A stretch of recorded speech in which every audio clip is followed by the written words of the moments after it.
Բարև Այսօր Հայաստանը գտնվում է մի փուլում, որտեղ խաղաղության օրակարգը ոչ թե քաղաքական կարգախոս է, այլ պետության ռազմավարություն, եւ սա վերաբերում է ոչ միայն հայ-ադրբեջանական խաղաղության գործընթացին։ Հայաստանի վարչապետի մասնակցությունը Վաշինգտոնում Միացյալ Նահանգների նախագահ Դոնալդ Թրամփի նախաձեռնած խաղաղության խորհրդի առաջին նիստին վկայում է, որ Հայաստանը ներգրավված է նաեւ ավելի գլոբալ միջազգային խաղաղության օրակարգին։ Իդեպ այդ նիստին մասնակցել է նաեւ Ադրբեջանի նախագահ Իլհամ Ալիևը, ում թիկնապահները Պատկերով ասած շատ ջերմ վերաբերում ենք ցուցաբերել հենց Վաշինգտոնում Ադրբեջանի կառավարությանը քննադատող ցուցարարների նկատմամբ, սա իդեպ կամ իմիջիայլոց։ Բավական ուշագրավ էր վարչապետի գրառումը հետ վերադարձի ճանապարհին, սա կարծես քաղաքական ազդակ է խաղաղության օրակարգի վերջնականացման ճանապարհին։ Հիշեցնեմ, նա գրել էր, որ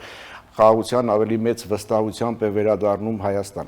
Վարչապետի այս վստահությունը վերաբերելի է հայ-ադրբեջանական գործընթացին, բայց իհարկե ոչ ամբողջ տարածաշրջանին, խոսքը բնականաբար Իրանի մասին է, Իրանի շուրջ իրավիճակը լարվում է, սրվում են հարաբերությունները Միացյալ Նահանգների եւ Իրանի միջև եւ շատ փորձագետների գնահատմամբ ոչ միայն չի բացառում, այլև շատ բարձր է հավանականությունը, որ առաջիկա օրերին սկսվեն ռազմական գործողություններ։ Ուշագրավ զարգացումներ ունենք նաև երկրի ներսում, դրանցից մեկը եկեղեցու շուրջ ստեղծված իրավիճակն է, գիտեք այս օրերին Ավստրիայում տեղի ունեցավ եպիսկոպոսաց հավաքը եւ ընդունվեց հայտարարություն, որտեղ կոչ է արվում իշխանություններին դադարեցնել հալածանքները, իսկ հոգեվորականներին, նրանք ովքեր միացել են եկեղեցու բարենորոգման օրակարգին, վերադառնալ կանոնական դաշտ։ Դե ներքաղաքական դաշտում աշխույժ զարգացումներ են, հանդիպումներ, քննարկումներ, հայտարարություններ, մասնակցության եւ մասնակցության ձևաչափի շուրջ եւ կանխատեսումներ ընտրական գործընթացների հնարավոր սցենարների վերաբերյալ։ Այս հարցերի մասին ենք զրուցելու առաջիկա 30 րոպեների ընթացքում, սա ազատ զրույցն է Free News-ի եթերում, որտեղ համադրվում են փաստերը, կարծիքները, գնահատականները եւ կանխատեսումները։ Զրուցակիցս միջազգային եւ անվտանգության հարցերի հայկական ինստիտուտի փորձագետ Դավիթ Ստեփանյանն է։ Բարև ձեզ։ Բարև ձեզ։ Սկսենք Վաշինգտոնից, Միացյալ Նահանգներ, Վաշինգտոն, Միացյալ Նահանգների նախագահի նախաձեռնած խաղաղության խորհուրդ եւ առաջին նիստ, ինչ արձանագրումներ ունեք այս նոր ձևաչափի առաջին նիստի վերաբերյալ։ Նախ ձևաչափը ցույց տվեց իր կենսունակությունը, որտեղ ամենասկզբից, երբ որ այդ գաղափարը Թրամփը առաջ քաշեց, շատ մեծ կասկածներ էին հնչում, թե արդյոք այդ ձևաչափը կլինի կենսունակ թե ոչ, մենք տեսնում ենք, որ այն ոչ միայն կենսունակ է, այլ նաև տարբեր երկրներ միլիարդավոր դոլարներ են ներդնում այդ ձևաչափում, նույնիսկ Իտալիան, նրա վարչապետ Մելանին միացել է այդ ձևաչափին,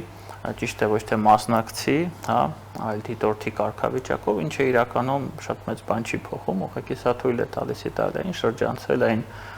լրելի այն էմբարգոն, որը սահմանել են Եվրոպական միության գլխավոր երկրները այդ Թրամփի այդ գաղափարի նկատմամբ, այնպես որ այդ գործընթացը սկսվել է, այն շարունակվում է եւ կարծում եմ առնվազն մոտակա մի քանի տարվա ընթացքում այն շարունակական բնույթ է ունենալու եւ Գազայում իրոք սկսվելու է շինարարություն, վերականգնման աշխատանքներ, այնպես որ ամեն ինչ գնում է իր հունով։ Հայաստանի մասնակցությունը որքանով է կարևոր, որքանով է բովանդակային, որքանով արարողակարգային։ Հայաստանի մասնակցությունը այնքանով է կարևոր, որքանով կարևոր է մեզ համար Թրամփի խաղաղության օրակարգը։ Թրամփի միջնորդությամբ եւ Թրամփի երաշխավորությամբ, շատ են չէ խոսում, ասում են մեզ երաշխավոր է պետք։ Երաշխավոր չկա, չի լինելու։ Փաստաթղթային երաշխավոր, բայց սա երաշխավորություն է։ Եվ վարչապետ Փաշինյանի մասնակցությունը Թրամփի այս նախաձեռնությունում այդ երաշխավորության, հա, որը որ չկա դե յուրե, բայց կա դե ֆակտո, ինչը այսօր շատ ավելի կարևոր է, արտացոլում է։ Մեր մասնակցությունը հաշվի առնելով, որ մենք դոնոր երկիր չենք, իրականում ես չեմ ասի արարողակարգային, ավելի շատ սիմվոլիկ է, բայց դա էլ է շատ կարևոր։ Այն, որ Փաշինյանը Ալիևի հետ իրեր ձեռք են սեղմել այնտեղ եւ սեղմել են Թրամփի ուղի խորհրդով, Դա էլ է այդ երաշխավորություններից, հա, փոքր երաշխավորություններից մեկը։ Ճիշտ ասած, որ ես հարցնում եի արարողակարգային թե բովանդակային, ձեր ասած սիմվոլիկը կամ խորհրդանշականը, կարծես այսպիսի տեսակետներ էլ կան, որ դա ավելի շատ Թրամփին է անհրաժեշտ, որպեսզի հերթական անգամ նորից շնորհակալություն հայտնի Ալիևին եւ Փաշինյանին խաղաղության համար, հերթական հայտարարի, որ նրանք արդեն բարեկամացել են կամ ընկերացել են եւ հերթական անգամ հիշի պատմական օգոստոսի 8-ը։ Ես ասեմ ձեզ այսպես, դա անհրաժեշտ է Թրամփին այնքանով, որքանով դա անհրաժեշտ է մեզ։ Որովհետև նորից եմ ես ասում, այս խաղաղության գործընթացի հիմքում ընկած է Ամերիկայի Միացյալ Նահանգների եւ անձամբ Դոնալդ Թրամփի ջանքերը։ Մենք սա պետք է ընդունենք եւ սրանց ոչ միտեղ չեն կարող գնալ։ Եվ ես հույս ունեմ, որ հետագայում, երբ որ Թրամփ արդեն չլինի նախագահ, այս գործընթացը շարունակվելու է, ով էլ լինի հաջորդ նախագահը, Վենսը կլինի, թե դեմոկրատ կլինի, սա կարևոր չի, եւ դրա հավանականությունը շատ մեծ է։ Այնպես որ մեզ համար սա շատ կարևոր է։ Իսկ ոչինչ որ Հայաստանի անունը չկա ոչ դոնոր երկրների ցանկում, ովքեր ֆինանսներ են ներդրում, ոչ էլ խաղաղապահ կոնտինգենտ ուղարկելու պատրաստ երկրների ցանկում։ Ես կարծում եմ, որ Հայաստանի Հանրապետությունը այս պահին այդ վիճակում չի, որպեսզի մասնակցություն ունենա եւ զինվորականների մակարդակով եւ ֆինանսապես, հետեւապես կայացվել է ճիշտ որոշում եւ ես կարծում եմ, որ ԱՄՆ-ում, Վաշինգտոնում այդ որոշմանը շատ ճիշտ են վերաբերվել, ճիշտ են հասկացել։ Իսկ ինչ դիտարկումներ կարելի անել այն փաստից, որ նախ հայտարարվեց այդ դոնոր երկրների ցանկում Ադրբեջանը կար, հետո անմիջապես Հաջիևը հերքեց, թե իրենք այդ դոնոր երկրների, այսինքն նախնական քննարկումներն են հաշվի առնվել եւ հայտարարել, թե ինչ որ սխալմունք է եւ Թրամփը այսպես ինքնաբերաբար Ադրբեջանի անունն է տալիս, եթե այդպես է Հայաստանին ինչու չի տվել,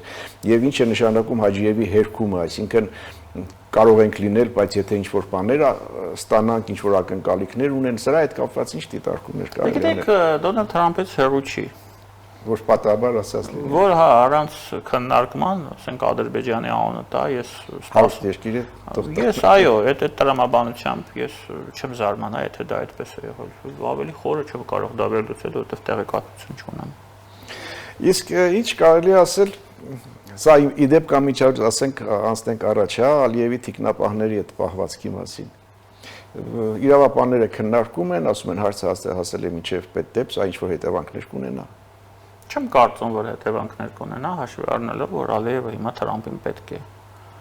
այնպես ինչպես պետք է Նիկոլ Փաշինյանը։ Սա լավ ձևով, լավ կերպով չի խոսում ամերիկյան ժողովրդավարության մասին Թրամփի օրոք, բայց պետք է ընդունենք, որ սա քաղաքական իրողություններն են եւ ընդհանրապես այնքան էլ լավ չի բնութագրում Ալիևյան իշխանությանը, դե սпасելի էր այս ամենը իրականում եւ սա մեծ հաշվով իրենց համար կիքս էր։ Ալիևի համար, իր ադմինիստրացիայի համար սա կիքս էր Վաշինգտոնում, Ամերիկայի մայրաքաղաքում այդպիսի ծեծկռտուք կազմակերպել խաղաղ ցուցարարների նկատմամբ։ Վաշինգտոնում խաղաղության խորհրդի առաջին նիստին մասնակցում են Հայաստանի վարչապետը եւ Ադրբեջանի նախագահը, հայ-ադրբեջանական գործընթացը այսօր ինչ փուլում է, դեռ կարծում եք երկար ժամանակ կա մինչև խաղաղության փաստաթղթավորման ավարտը։ Հայ-ադրբեջանական խաղաղության գործընթացը շարունակում է առաջ շարժվել, շատ դանդաղ, բայց այն առաջ է շարժվում։ Երկու տարբեր վարկածներ կան իրար հակասող, կար վարկած, որ եւ դա հնչեցվում էր Երևանում տարբեր մակարդակներում, որ խաղաղության պայմանագիրը ստորագրվելու է, բայց չի ռատիֆիկացվելու մինչև հունիսի 7, այսինքն Հայաստանում խորհրդարանական ընտրությունները, բայց Ալիևը Մյունխենում հայտարարեց, որ մինչև սահմանադրական փոփոխությունները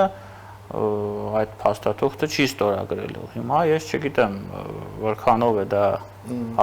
արտահայտում իրականությունը, բայց այս երկու հակադարձ մոտեցումները գոնե այս պահին պաշտոնական կան։ Հիմա պետք է սպասենք։ Ես կարծում եմ, որ դա դեռ բացառված չէ, որ մինչև ընտրությունները կարող է ստորագրվել,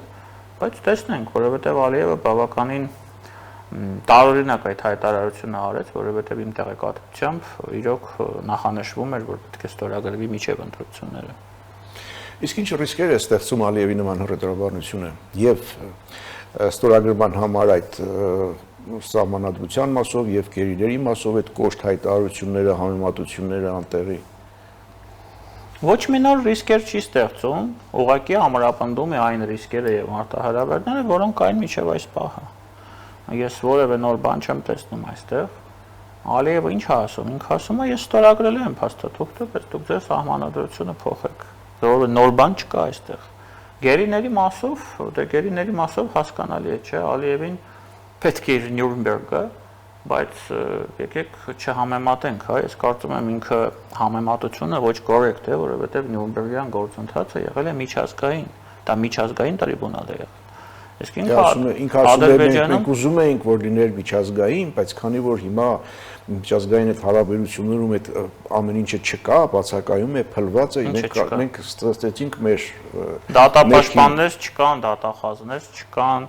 դատավորներ չկան, ամեն ինչ էլ կա, ինքը ուղղակի շատ լավ գիտակցում է ինչ էր լինելու, եթե միջազգային լիներ։ Եթե միջազգային լիներ, դատավարությունը կվերանար, հիշում եք Սողոմոն Թեյլերյանի դատավարությունը։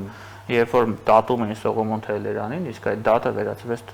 երիտ թուրքերի դատին։ Նույն բանն էր լինելու, դրա համար չի արել, այստեղ երկու կարծիք չի կարող լինել։ Այնուամենայնիվ ես լավատեսորեն եմ տրամադրված այս հարցում, ես կարծում եմ, որ եթե խաղաղության գործընթացը շարժվի առաջ, դրական գործընթաց լինի, պայմանագիրը ստորագրվի, ժամանակի ընթացքում չեմ կարող ժամանակի հարկ նշել, բայց բոլոր գերիները հետ կվերադառնան։ Որովհետև կներեք, տրամաբանությունը շատ հստակ է։ Եթե մենք Ադրբեջանի հետ վերացրել ենք կոնֆլիկտը եւ վերացնում ենք կոնֆլիկտի պատճառները,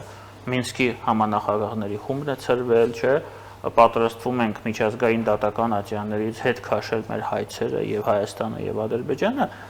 գերիների արկայությունը Ադրբեջանում անտրամաբանական է, որովհետեւ իրենք էլ են այդ կոնֆլիկտի հետևանք։ Սա շատ լուրջ տրամաբանություն է եւ որքանով ես հասկանում եմ,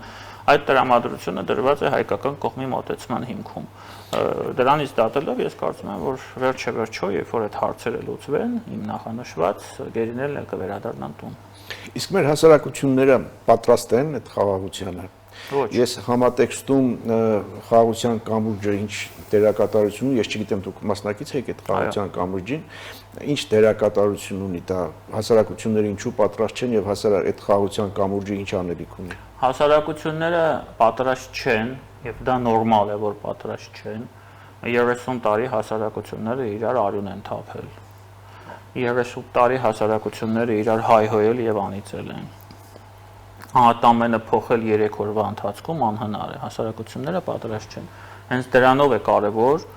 խաղաղության կամուրջ այդ նախաձեռնությունը, որ ինքը թույլ է տալիս երկու հասարակություններին շատ դանդաղ քայլ առ քայլ սկսել գործընթաց, երբ մարդիկ խոսում են, մարդիկ մտնում են երկխոսության մեջ եւ փորձում են գտնել ընդհանուր եզրեր, որպեսզի այդ մեր երկու երկրների ժողովուրդների հասարակությունների ծանր անցյալը, մեր սխալ ճանապարհը, որով մենք ընթացել ենք այդ 30 տարվա ընթացքում, վերջո ավարտվի եւ մենք հասկանանք, որ այդ ամենի վերջը եկել է եւ մենք պետք է կառուցենք նոր Հայաստան, նոր Ադրբեջան, նոր հասարակություններ, որոնք այլևս իրար արյուն չեն թափելու, որովհետեւ դրա անհրաժեշտությունը չկա, իրար չեն անիծելու եւ չեն հայհոյելու այն պարզ պատճառով, որ դա իրացիոնալ է, որ դա ծառայում է այլ երկրների շահերին։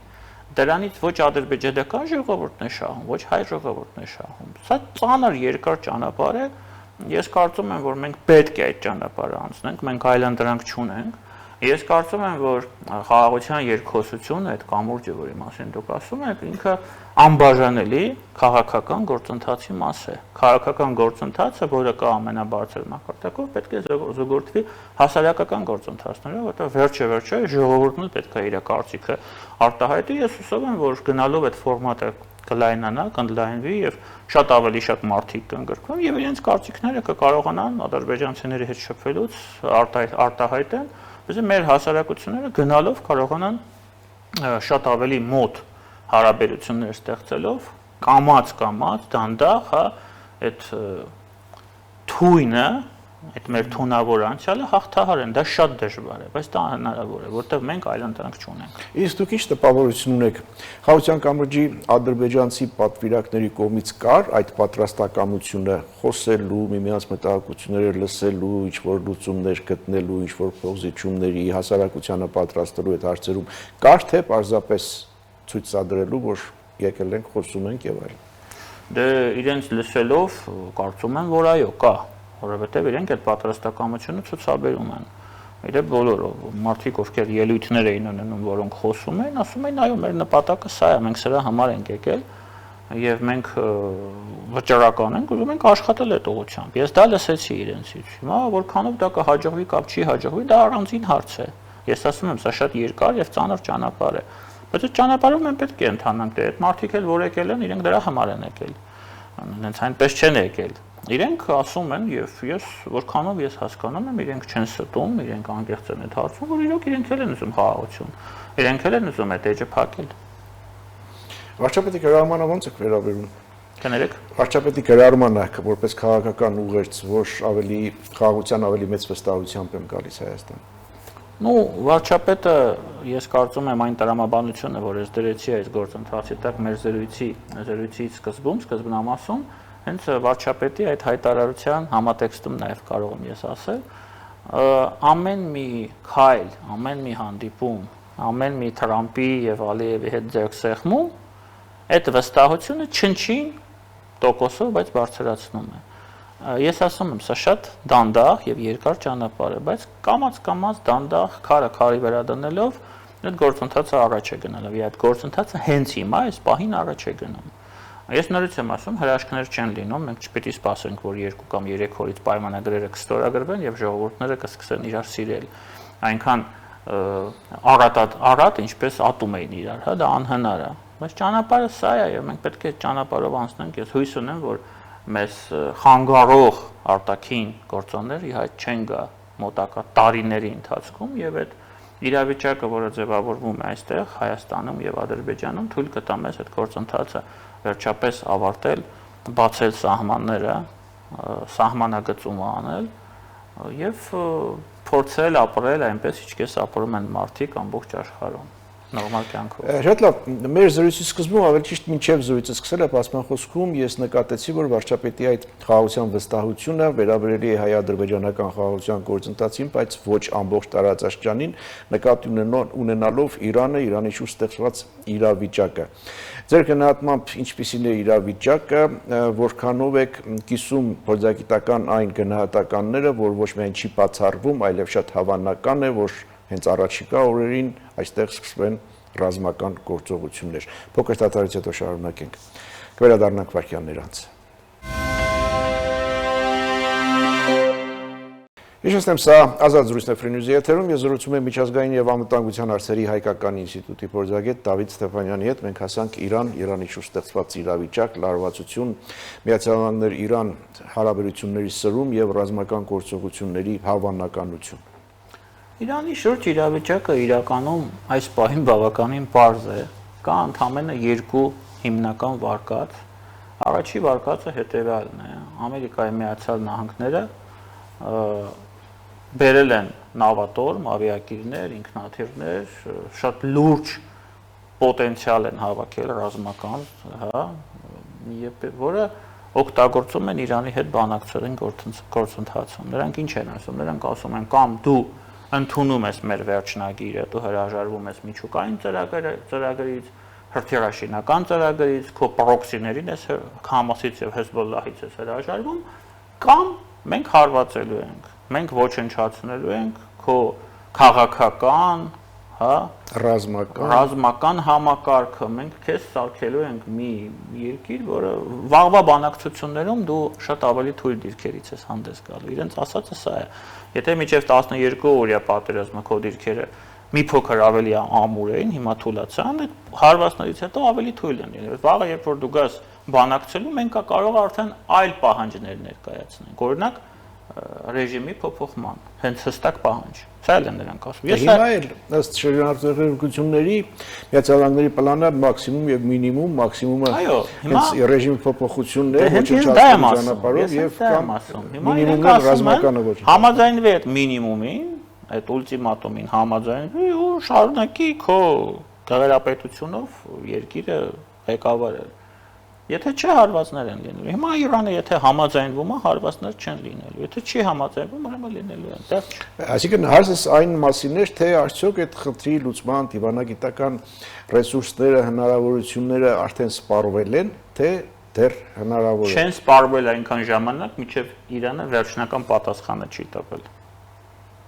Համաձայնվում է ընդունել այդ վերջնագիրը, թե ոչ, իսկ սա վերջնագիր է։ Սա քաղաքական վերջնագիր է, սա շատ նման է մոտ է կապիտուլյացիայի։ Եթե նրանք համաձայնվեն, չեն լինելու հարվածներ, եթե չհամաձայնվեն, լինելու է, սրանց է կախված։ Վատ սցենարը վերցնենք, եթե այդուամենայնիվ դիվանագիտական լուծում չի լինում եւ հարվածներ են հասցվում, այս դեպքում մեր ռիսկերը, մեր քայլերը, մեր քաղաքականությունը, մեր դիրքորոշումը ամեն ինչ կախված է, թե ինչ հարվածներ են լինելու եւ ինչ աշխարհագրություն են ունենալու այդ հարվածները։ Եթե այդ հարվածները չեն լինելու կետային, այլ ընդհանուր, հա, ասենք դա գորգային ինչ որ բաների, ռմբակոծությունների միջոցով, ես չգիտեմ, դա էլ է հնարավոր, կարող է լինել շատ մեծ փախստականների ալիք, դա մեզ համար ռիսկ է։ Իրանից դեպի Հայաստան, դա լուրջ ռիսկ է մեզ համար, որտեղ մենք փոքր պետություն ենք, կարող ենք այդ ամենի հետ այդքան էլ չհաշտվել, հա, այդ հնարավորությունները չունենք այդքան մարտոնտանում, սա լուրջ ռիսկ է մեզ համար, սա առաջին ռիսկն է, երկրորդ ռիսկը, եթե այդ պատերազմը դրա հավանականությունը շատ ցածր է, վերածվի երկարատև լայնամասշտաբ պատերազմի։ Դες փորձագիտական գնահատականները ասում են կախված մինիմում պլանն է թե մաքսիմում, մինիմումը եթե միայն ռազմական հզորություններն են վերացնում, մեկ շաբաթից մի քանի շաբաթ այդ մաքսիմում պլանի համար։ Այո, բայց շատ հնարավոր է, որ Իրանում սկսվի ներքին խժդժությունները։ Ժողովուրդը նորից դուրս գա փողոց եւ սկսի քաղաքացիական պատերազմ։ Այս դեպքում այդ գործընթացը կարող է կառավարումից դուրս գալ եւ ստանալ երկարատև բնույթ, ինչը մեր շահերից չի բխում, որովհետեւ Իրանի սիրիացումը մեզ համար լուրջ վտանգ է, շատ լուրջ վտանգ է, դա ինչ ասես կարա լինի, այդտեղ լինելու են ահաբեկիչներ, տարբեր խմբեր, սա ամենադեստրուկտիվ սցենարն է, դրա համար ես հույս ունեմ, որ դրան այդ ամենը չի լինելու, սա երկրորդ շատ լուրջ ռիսկն է մեզ համար։ Իսկ բացի այդ ռիսկերից զուտ քաղաքական առումով ռիսկ է արդյոք այն, թե ինչպիսի հավասարակշիռ դիրքորոշում ունենալ, որ մի կողմից չվնասել Իրանի հետ մեր հարևանական պարիտարացիական հարաբերությունները, մյուս կողմից չհայտնվել հզոր ուժերի բախման կիզակետում։ Մենք չենք հայտնվելու այսպես թե այնպես, որովհետև մեր երկրում չկա ամերիկյան ռազմաբազա, չկա ամերիկյան ներկայություն, այդ արաբական ծոցի երկրները թող մտածեն այդ մասին եւ իրենք մտածում են այդ մասին, օրինակ Կատարը կամ հա Միացյալ Արաբական Էմիրությունները։ Մենք այդպիսի ռիսկեր չունենք, մեր հարաբերությունները Իրանի հետ հարթ են, որևէ փոփոխություններ չկան եւ անկախ նրանից թե այդ ռեժիմը կլինի կամ կփոփոխվի, մենք չեմ կարծում, որ մենք խնդիր ունենք, որտեղ մենք գործող ռեժիմի հետ ունենք նորմալ դիվանագիտական հարաբերություններ, որոնք զարգանում են, քննարկվում է ռազմավարական փաստաթղթի ստորագրում, այդ գործընթացը առաջ է գնում, այնպես որ այստեղ ոչ մի ռիսկ ես չեմ տեսնում։ Ասում եք ռիսկեր չկան, քանի որ մեր երկրում Միացյալ Նահանգների ռազմակայան չկա, բայց այս օրերին Իրան-Ռուսաստան զորավարժություններ են անցկացնում եւ Ռուսաստանը մեր երկրում ունի ռազմակայան։ Ռուսաստանը կարող է ուղիղ կամ անուղղակի Իրանի կողմից մասնակցել այդ ամենին։ Հայաստանի տարածքից ոչ, դա բացառվում է։ Ռուսաստանը այդ ներուժը այսօր չունի։ Ռուսաստանը կարող է մաքսիմում, հա, այդ նեղուցում կներեք, ծոցում, հա, Պարսից ծոցում անցկացնի ինչ-որ ռազմական վարժանքներ Իրանի եւ Չինաստանի հետ, խաղաղ բնույթի։ Դա մաքսիմումն է։ Ռուսաստանը հնարավորություն չունի մտնի արճակատման մեջ, այն էլ Հայաստանի տարածքից։ Ես այստեղ սա բացառում եմ ես։ Իսկ ռուս-ուկրաինական ճակատում ինչ է կատարվում։ Այն ինչ կատարվում է վերջին 4 տարվա ընթացքում։ Պատերազմ է գնում շատ դանդաղ, դիրքային պատերազմ, մեծ կորուստներով, ընդ շատ նման է իրավիճակը, իհարկե փոքր ավելի մասշտաբներով առաջին համաշխարհային պատերազմին, երբ որ Ֆրանսիայում այդ ճակատը կանգնել էր գերմանական եւ դաշնակիցների միջև եւ տարիներով նույն գծի վրա իրենք արուն էին թափում։ Այս վիճակն է Ուկրաինայում հիմա։ Մի փոքր ռուսներն են առաջ գալի, հիմա ես որքանով գիտեմ, այս վերջին օրերին ուկրաինացիներն են հանցել հակահարձակման, բայց այդ ամենը շատ սահմանափակ բնույթ ունի եւ գիծը մեծ հաշվով ռազմաճակատից չի շարժվում եւ հասկանալի չէ իրավիճակը ինչքան կարող է տևել։ Ինչքան կարող է տևելի վրա, ինչ ազդեցություն կարող է, ինչի մասին է խոսում այն, որ հիմա տեղեկություններ են շրջանառվում Ռուսաստանի նախագահի կողմից առաջիկայում մասնակի զորահավաք անցկացնելու որոշման մասին։ Ու հասկանալի է, որ իրենք ուզեն թե չուզեն պետք է դիմեն այդ զորահավաքին, բայց սա ոչ պոպուլյար որոշում է ռուսական հասարակությունում լինելու, որովհետև դա տեսեք, հա, ռուսները ինչպես են, ամենամեծ խումբը մարդկանց Պուտինի էլեկտորատից այսպես կոչված пассив էլեկտորատից, դա մարդիկ են, ովքեր որ համաձայնվում են իրեն ընտրել, հա, կամ դեմ դուրս չկալ, այն պատճառով որ իրենց ձեռք չեն տալու։ Հիմա եթե իրենց ձեռք տան, բռնեն տանեն ռազմաճակատ, դա խնդիր է առաջացնելու Պուտինի երկրի ներսում։ Ես չեմ պատկերացնում ինքը այդ խնդիրը ինչպես է լուծելու։ Ես կարծում եմ, որ այդ դրա հավանականությունը դրա համար այդքան էլ բարձր չի, բայց դե մյուս կողմից էլ եթե դա չանի, ինքը շանսեր չունի առաջ գնալու Ուկրաինայում, որտեղ էս տարիներով կարող է շարունակել այս իրավիճակը, իսկ Ռուսաստանը այդքան ռեսուրս չունի, որ այդքան պատերազմ շարունակի։ Այսինքն ռեսուրս ունի, բայց գնում է ինքնաոչնչացման, տնտեսության ինքնաոչնչացման է գնում։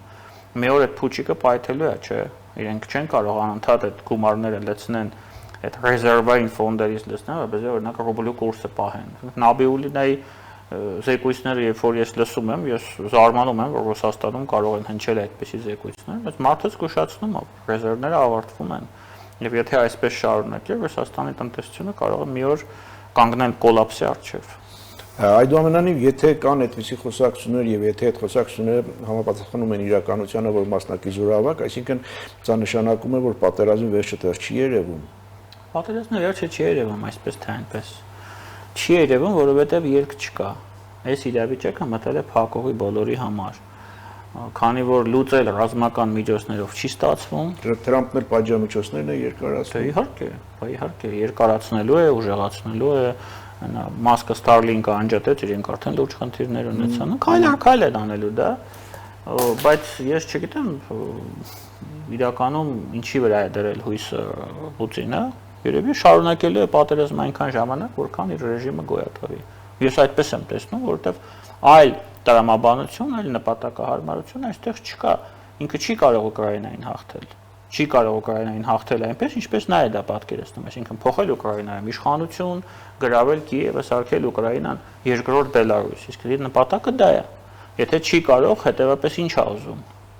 Ուզում է տարածքներ փոկել։ Ենթադրենք փոկեց։ Ենթադրենք ամենալավ պլանով գնաց այդ օկուպացված տարածքները զինադադար են կնքում, ժամանակավոր անցնում է Ռուսաստանին, առանց թուղթ ստորագրել։ Հասկանալի է, չէ՞, որ մի քանի տարի հետո պատերազմը նորից վերսկսվելու է։ Դա հասկանալի է։ Լավ, Ռուսաստանի հետաքրքրությունները Հայաստանի ընտրական գործընթացների նկատմամբ մեծ են, փոքր են, արդյոք չափազանցված չեն։ Եվ արդյոք բավարար ռեսուրսներ ունի այն ռեսուրսները, որոնք անհրաժեշտ են ընտրական գործընթացների համար, այստեղ որոշակի ազդեցություններ ունենալու համար, այսինքն վճռորոշ ազդեցություն ունենալու համար։ Ռուսաստանի հետաքրքրությունը բավականին մեծ է եւ դա բացատրվում է նրանով, որ Ռուսաստանը այլ գործիքակազմ Հայաստանում օպերացիաներ իրականացնելու համար այլևս չունի։ Այսինքն Մոսկվայից չեն կարող զանգել Երևան, հրաման տալ, ասել դուք պետք է անեք սենց, սեմ կամ սենց։ Այդ հնարավորությունը իրենք չունեն։ Հետևաբար իրենց միակ հնարավորությունը դա ընտրական գործընթացների վրա ազդելն է, իսկ ընտրական գործընթացների վրա ազդելը նրանք կարողանում են մեկ հնարավորությունով, մեկ մեխանիզմով, դա փողն է։ Իրենք փող են տալու, որպեսզի ստեղի իրենց պրոքսիները փորձեն ընտրությունների ժամանակ մարդկանց վախացնել, գնել, խաբել, չգիտեմ, ինչ որ ձևով բերել ընտրատարածք, որպեսզի նրանք իրենց ձայն տան այն ակնկալիքով, որ լինի Գյումրի 2 սցենարը։ Սա միակ է հավանական Գյումրի 2 սցենարը։ Շատ ցածր է հավանականությունը, բայց չի կարելի այդ հավանականությունը բացառել։ Ես միշտ դա ասում եմ, հավանականությունը երբեք բացառել չի կարելի։ Ցածր է այդ հավանականությունը։ Բայց նրանց պլանը սա է։ Ցածր հավանականությունը ցածր է այդ գնահատականը, ասենք 1-2 ամիս առաջ եւ հիմա նույնն է ձեր մոտ, թե որոշակի փոփոխություններ կրել է կախված այն ամենից, որ մենք տեսնում ենք պայմանական ասած ռուսամետ դաշտում, բևեռների ձևավորում, ուժերի միավորում, չգիտեմ։ Միակ փոփոխությունը, որը կարող է իրականում լինել այդ ամենի արդյունքում, դա այն պայմանական տարբեր գնահատականներ են հնչում, ես սոցիոլոգիական հարցումներ ձեռքից տակ չունեմ, 60 կամ 70% ընտրազանգվածն են մարդիկ, որոնք չեն քվեարկում։ Իրենց համար է պայքարը գնում։ Եթե ռուսամետ ուժերին այդ 165 միլիոնի կամ չգիտեմ ինչի միլիոնի շնորհիվ հնարավոր ստանա այդ մարդկանց բերել ընտրություններին եւ նրանք քվեարկեն իրենց համար, ինչ որ փոփոխություն կարող է լինել։ Եթե չհաջողվի, այդ ամբողջ այդ ճաշը, որը իրենք եփում են, շարունակվել է իրենց պայմանական, մոտավորապես այսպիսի մի թիվ կա, չէ, 300,000 ընտրող Հայաստանում, եթե ես չեմ սխալվում, մոտավորապես, որ կարող են ձայն տալ պոտենցիալ այդ ընդդիմադիր ուժերին։ Սրա համար է պայքարը գնում, թե հիմա իրենք մեր ձևով կգնան, կքվեարկեն կամ դե նաև մեծ թվով չկողմնորոշվածներ կան։ Դա եմ ասում ես, այդ չկողմնորոշվածներին, եթե հաջողվի բերել ընտրություններին, կարող է ինչ-որ բան փոփոխվի, եթե չէ,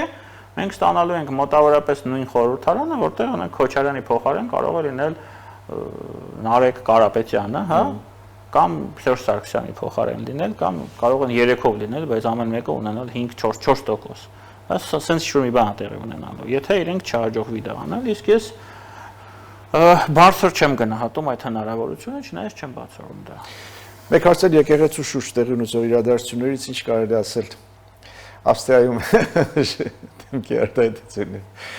եպիսկոպոսների հավաքը եւ կոչը իշխանություններին դադարեցնել հալածակները հայ առաքելական Սուրբ եկեղեցու նկատմամբ եւ կոչը պայմանավորման օրակարգին միացած հոգեվորականներին վերադառնալ կանոնական դաշտ։ Ես կարծում եմ, որ մենք չունենք հոգեվորականներ, որոնք կանոնական դաշտից դուրս են եկել Հայաստանում, բացի կաթողիկոսից գործող եւ մի քանի արքիեպիսկոպոսներից, որոնք հավաքվել են այդ թվում նաեւ Ավստրիայում։ Կանոնական դաշտից դուրս են եկել այդ մարդիկ, որովհետեւ օրինակ տեղի է ունեցել հանցագործություն, հա, չգիտեմ, որին կաթողիկոսը հրաժարվում է համառորեն տալ գնահատական եւ այդ հանցագործին ազատել այդ աշխատանքից կամ այդ չգիտեմ ինչպես է իրենց մոտ կոչվում ծառայությունից, հա, դա եւ ազատում է ծառայությունից աշխատանքից այն մարդկանց, ովքեր ասում են, որ դա անընդունելի է եւ գործում են կանոնական դաշտում։ Ես իրականում չեմ ուզում ընդհանրապես այդ ամենի մեջ մտնել, որովհետեւ ես չեմ կարծում, որ սա Հայաստանում այսօր թիվ 1 խնդիրն է, բայց այնուամենայնիվ այդ խնդիրը կա։ Այդ խնդիրը ինձ համար ես բազմիցս եմ այդ մասին խոսել, կաթողիկոսի եւ այդ մի քանի արքիեպիսկոպոսների ծառայությունն է օտարներին։ Եթե նրանք դա չանեն, ես որևէ խնդիր չեմ տեսնում իրենց հետ, կարող են իրենց գործը շարունակել։ Չնայած եթե հավատացյալի աչքերով նայենք այդ ամենին, Գարեգին Բ-ի եւ նրա հոգեվոր շուրջ հավաքված հոգեվորականների գործունեությունը եւս անբավարար է, եթե նա բավարար լիներ, մեր երկրում տասնյակ սեկտաներ, հա, չէին ծաղկի եւ բարգավաճի, այսինքն դատարկ տեղը, սուրբ տեղը դատարկ երբեք չի մնում, իսկ փաստորեն ստացվում է, որ մեզ մոտ այդ սուրբ տեղը դատարկ է եւ դա բացառապես անձամբ կաթողիկոսի շնորհքն է եւ իր շուրջ հավաքված մարդկանց, որոնք կանոնական, հա, այդ հարաբերություններից վաղուց դուրս են եկել եւ ժողովուրդը այդ մասին գիտի։ Սա խնդիր է մեզ համար, այդ խնդիրը պետք է լուծվի։ Շնորհակալ եմ զրույցի համար։ Ես եմ շնորհակալ։ Հետևենք իրադարձությունների զարգացումներին։ Թվում է թե Հայաստանն այսօր կանգնած է 3 ճակատների առաջ, մեկը հայ-ադրբեջանական խաղաղության գործընթաց, որտեղ խաղաղությունը պետք է ոչ միայն հաստատել, այլև վերջնականացնել, դարձնել կայուն եւ երկարատև, մյուսը մեր տարածաշրջանում չբացառվող ռազմական գործողություններն են, որտեղ Հայաստանը խնդիր ունի լինել հավասարակշիռ եւ կանխատեսելի քաղաքականություն վարող երկիր եւ մյուսը ներքաղաքական իրավիճակն է, զարգացումները, սրացումները, որտեղ առնվազն պետք է կարողանալ կառավարել սրացումների ռիսկերը։ Սա ազատ զրույցներ Free News-ի եթերում ես զրուցում էի միջազգային եւ անվտանգության հարցերի հայկական ինստիտուտի փորձագետ Դավիթ Ստեփանյանի հետ։ Լավ մնացեք, կհանդիպենք։